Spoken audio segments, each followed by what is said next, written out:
দর্শক, স্ক্রিনে দানবীয় দাঁত সম্পন্ন যে কাঁকড়াটিকে দেখতে পাচ্ছেন, এটাকে জায়ান্ট চিলি ক্রাব বলা হয়। বিশেষ করে থাইল্যান্ড এবং সিঙ্গাপুরের মানুষজন এই কাঁকড়াগুলো খুবই পছন্দ করে। এই দানবীয় দুটি দাঁতের ভিতরে লুকিয়ে থাকে কাঁকড়ার সবচেয়ে মজাদার, সুস্বাদু, পেশি সমৃদ্ধ মাংস।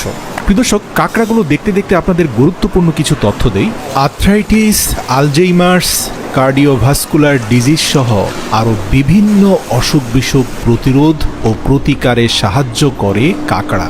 কাঁকড়া হচ্ছে সি ফুডের ভেতরে সবচেয়ে প্রোটিন সমৃদ্ধ একটা খাবার। এছাড়াও কাঁকড়ায় রয়েছে ভিটামিন বি, সেলেনিয়াম এবং ওমেগা 3 ফ্যাটি অ্যাসিড। রয়েছে riboflavin, niacin, iron, magnesium, calcium ও ফসফরাস।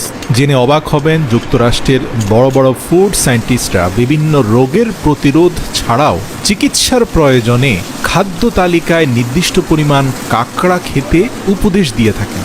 তবে যাদের কোলেস্ট্রলের ঝুঁকি অত্যাধিক বেশি এবং এছাড়াও কিডনি ফাংশন দুর্বল রয়েছে, তাদের কাঁকড়া খাওয়া উচিত নয়। যদি আপনার কিডনি ঠিক থাকে এবং এলডিএল কোলেস্টেরল হাই না থাকে, তাহলে আপনি টেনশন মুক্তভাবে কাঁকড়া খেতে পারেন, কারণ কাঁকড়ায় রয়েছে পর্যাপ্ত পুষ্টিগুণ এবং এটা খেতেও খুব সুস্বাদু। এই রেস্টুরেন্টের কর্তৃপক্ষ এক জাতীয় সাদা স্কোয়ার শেপের ছোট ছোট রুটি রয়েছে, যেগুলো তেলে ভেজে কাঁকড়ার সাথে পরিবেশন করে থাকে। আপনারা দেখতে পাচ্ছেন যে সাদা রুটিগুলো তেলের মধ্যে ভাজার পরে সোনালী বর্ণ ধারণ করেছে। আর ইতিমধ্যে যে জায়ান্ট চিলি ক্র্যাবটাকে ভালো করে পরিষ্কার পরিচ্ছন্ন করে কেটে বিভিন্ন স্পাইসি মশলা দিয়ে সেগুলোকে রান্না করা হচ্ছে। প্রিয় দর্শক, একটু জানিয়ে রাখি যে সিঙ্গাপুর এবং থাইল্যান্ডে কাঁকড়া রান্নার পদ্ধতি ভিন্ন ভিন্ন। সিঙ্গাপুরে যে রান্নাটা হয় সেটা হচ্ছে অনেক বেশি ঝোলের সাথে পর্যাপ্ত মশলা দিয়ে, আদা কুচি দিয়ে, রান্নার এক পর্যায়ে কিছুটা দুধ দিয়ে এই বড় বড় কাঁকড়াগুলো রান্না করে থাকে। আর খাওয়ার সময় সেগুলো ফ্রাইড রাইস বা ভাতের সাথেও খেয়ে থাকে।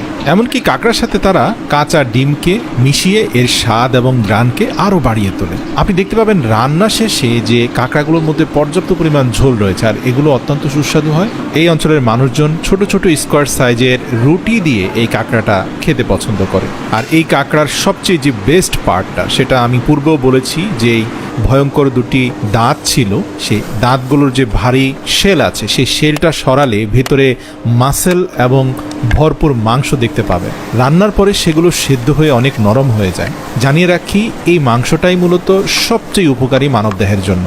এগুলো ভালোভাবে সেদ্ধ হয়ে যাওয়ার পরে খেতেও যেমন সুস্বাদু, রয়েছে পর্যাপ্ত জিঙ্ক, ওমেগা 3 ফ্যাটি অ্যাসিড, যা সরাসরি মানুষের শরীরের ইমিউন সিস্টেম ডেভেলপ করতে সাহায্য করে। প্রিয় দর্শক, যাদের কাঁকড়া পছন্দ অবশ্যই কমেন্ট করবেন, ভিডিওটি ভালো লাগলে শেয়ার করবেন এবং এরকম ভিডিও আরও দেখতে চাইলে আমাদের কমেন্ট করে অবশ্যই আপনার মতামত জানিয়ে দেবেন।